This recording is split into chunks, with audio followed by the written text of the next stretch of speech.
Hans Christian Andersen, The Ugly Duckling. Narrated by Sir Arthur Irving. It was a beautiful summer in the countryside.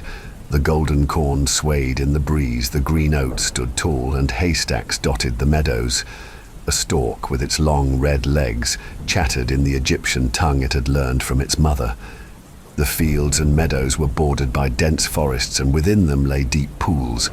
It was a lovely place, and near a quiet river stood an old farmhouse, partly hidden by large burdock leaves that grew so high that even a small child could stand beneath them. In this secluded spot, a duck sat patiently on her nest, waiting for her eggs to hatch. She was growing tired of her vigil, for the little ones took a long time to break free. Few visited her, as the other ducks preferred swimming in the river over climbing the slippery bank to sit under burdock leaves and chat. Finally, one egg cracked, then another, and soon small ducklings emerged, peeping eagerly. "Quack, quack," said the mother, and the ducklings followed suit, looking around with wide, curious eyes. Their mother let them gaze freely. Green was good for their eyes.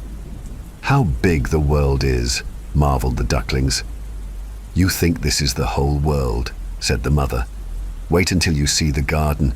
It stretches far beyond that to the parson's field. But are you all out?"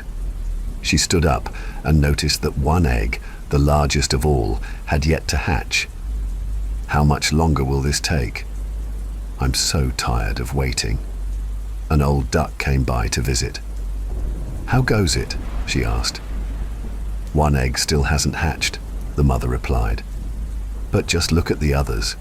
Aren't they the prettiest ducklings?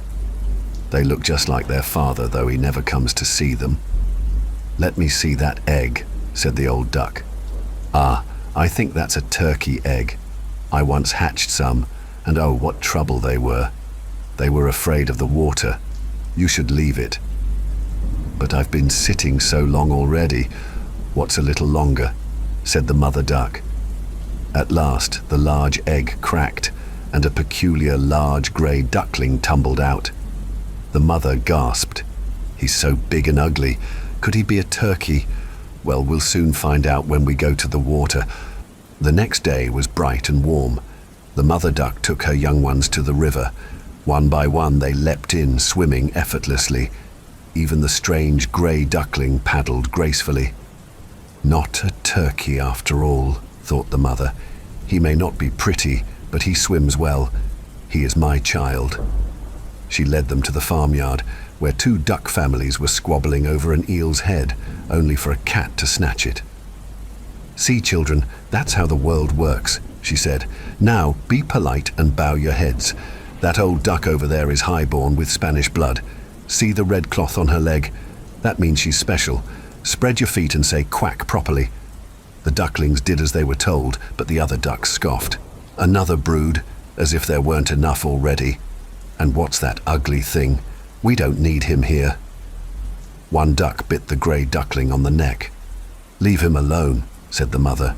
"He's doing no harm." "But he's too big and strange looking," said another.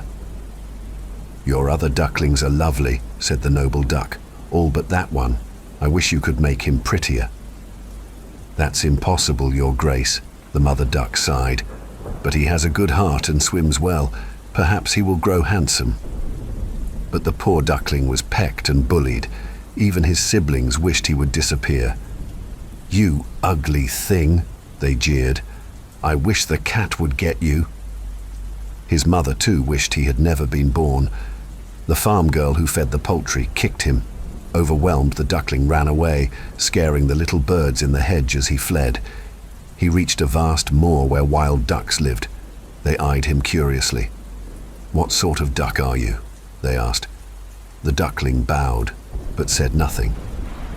"You are ugly," they said. "But as long as you don't marry into our family, you may stay." The duckling had no thoughts of marriage. He only wished for a little peace. He remained on the moor for 2 days until 2 young wild geese approached. "You are so ugly that we rather like you," one said. "Will you join us? There's a marsh nearby with lovely geese, all unmarried. It's a chance for you." Just then, Pop, pop. Gunshots rang out. The geese fell dead, and hunting dogs rushed into the reeds. A great hound came close, its jaws wide open, but it sniffed the duckling and turned away. "Oh, I'm so ugly, even the dog won't bite me," thought the duckling. Terrified, he lay low until the shooting stopped. Then he ran away through fields and meadows. A storm arose, and he struggled against the wind. By evening, he reached a tiny, dilapidated cottage. Seeing a crack in the door, he slipped inside. An old woman lived there with a cat and a hen. The cat, called Little Sun, could purr and even produce sparks when rubbed. The hen, Chicky Shortlegs, laid good eggs. The old woman, her eyesight poor, thought the duckling was a fat duck and hoped for eggs. 3 weeks passed, but the duckling laid none. The cat and hen ruled the house and dismissed him. "Can you lay eggs?" asked the hen. "No." "Then be quiet." "Can you purr or make sparks?" asked the cat. "No." "Then don't speak when sensible folk are talking." The duckling sat sadly in a corner. One day, feeling the fresh air from the open door, he longed to swim.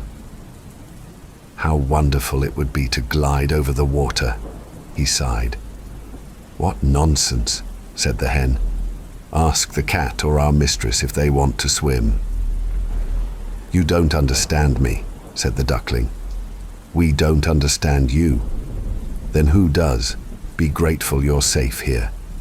But you are foolish and unpleasant." The duckling left and found a pond where he could swim, but he was shunned by all.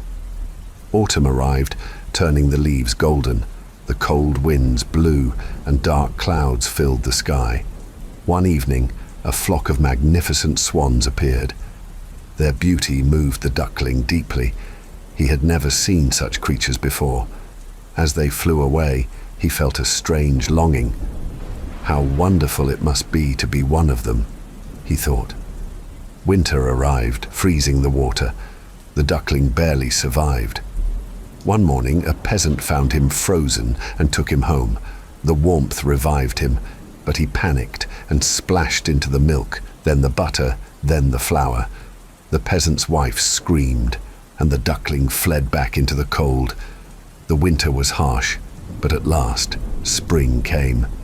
The sun warmed the earth, and the duckling found himself in a beautiful garden with blossoming trees and a clear pond.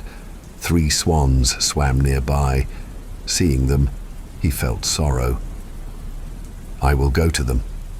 They may kill me for daring to approach, but it is better than being pecked and scorned." He glided toward them, bowing his head in submission.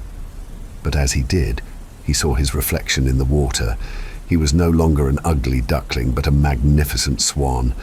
The swans welcomed him, and soon children came running, throwing bread into the water. "Look, a new swan, and he's the most beautiful of all."